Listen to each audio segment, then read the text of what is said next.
দাঁড়াও, চললে কোথায়? আর দোকানে লাইন দিয়ে দাঁড়িয়ে থাকতে হবে না ঘন্টার পর ঘন্টা, বাড়িতেই বানিয়ে নিতে পারবে দারুণ স্বাদের পেটাই পরোটা।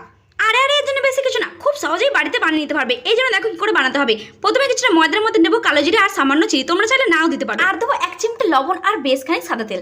ভালো করে ময়াম দেওয়ার পর হালকা জল দিয়ে মেখে একটা ডো তৈরি করে আধ ঘন্টা রেখে দেবো হালকা তেল ব্রাশ করে। চলো এবার দুটো স্টেপ দেখাবো পেটাই পরোটা বানানোর জন্য। প্রথমে দেখো মাঝারি সাইজের লেচি করে তেলের মধ্যে চুবিয়ে নিয়েছি। এরপর টান টান করে বেলে নিয়ে 2-5টা চাদর মুড়ি দেওয়ার মতো মুড়ে নিয়ে আবার গোল গোল করে একবারে গ্লাসের শেপ দিয়ে নিয়ে হাতের সাহায্যে চ্যাপটা করানো। এরপর চলো সেকেন্ড প্রসেস। মাঝখানটা কেটে নিয়ে একদম চারিদিকটা পৃথিবী ঘোরার মতো ঘুরিয়ে নিতে হবে। তারপর মাঝখানটা মুড়ে নিয়ে একদম বাটির মতো ভেতরে বসিয়ে দিতে হবে। লেচিগুলো আমার কমপ্লিট। এবার চলো আর একবার ভালো করে বেলে নেবো টান টান করে। তারপর তাওয়ার মধ্যে দিয়ে 2 পিঠটা সেকে নিয়ে হালকা তেল দিয়ে হালকা লাল লাল করে ভেজে নেবো। এরপর 3 থেকে 4টে ভাজা হয়ে গেলে একসঙ্গে গরম অবস্থায় ভালো করে ধোলা দিতে হবে যতক্ষণ না পর্যন্ত সমস্ত হাড়গোড় ভেঙে যায়। ব্যাস তাহলে রেডি দোকানের মতো পেটাই পরোটা। খাও আর খেয়ে বলো জাস্ট ফাটাফাটি।